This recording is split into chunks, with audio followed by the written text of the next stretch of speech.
The Tyrannid splinter fleet came down 3 days later, over the ruined hive spire, like a plague of falling stars, because the universe, in its infinite and mostly unkind wisdom, does so love a dramatic complication.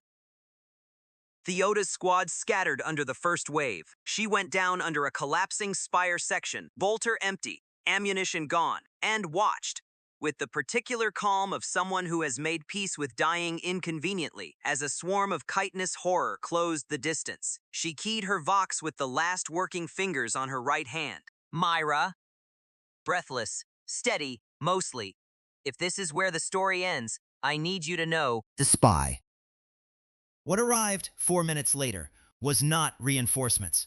It was Myra Voss, atop the jury-rigged war engine she had rebuilt from scrap, from stubbornness, from something suspiciously resembling love, screaming a binary curse no confessor in the history of the cathedral had ever successfully translated. The machine, in flagrant violation of Several laws of logistics and at least one law of physics, held the line. Myra leapt down and hauled Theoda up out of the rubble by the collar. Told you it wouldn't die on me. You absolute lunatic! Theoda was laughing, bleeding, and utterly delighted. You brought our first date to a war zone. I bring it everywhere, Myra said, hefting her up onto the engine's flank. Excellent fuel efficiency, surprisingly good taste in company. Bespies the time the ash settled that night, falling soft and gray over the Forge Cathedral like the world's least comforting snow. Theoda was wounded but breathing, resting against the flank of the machine that had saved her, and Myra was sitting beside her, both of them filthy, both of them grinning like fools who had cheated something enormous and knew it. Drachenfels will still send the fire, Theoda said. Let him. I'll build something that survives fire too. Myra considered the engine beside them, still ticking as it cooled. I'm getting rather good at it.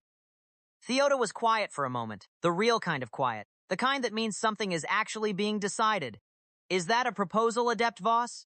It's an engineering commitment, Myra said. Structurally, that's the same thing. And so they sat together in the sparking dark, in a cathedral built for war and worship and very little else. Two impossible things that refused, against an entire millennium of grim-dark odds, against inquisitors and tyrannids and the combined disapproval of two religious orders, to stop loving each other. Somewhere far above, a choir began to sing. It was unmistakably a love song, delivered in low Gothic at maximum dramatic volume, and no one in the cathedral had the heart to tell them it wasn't liturgically appropriate.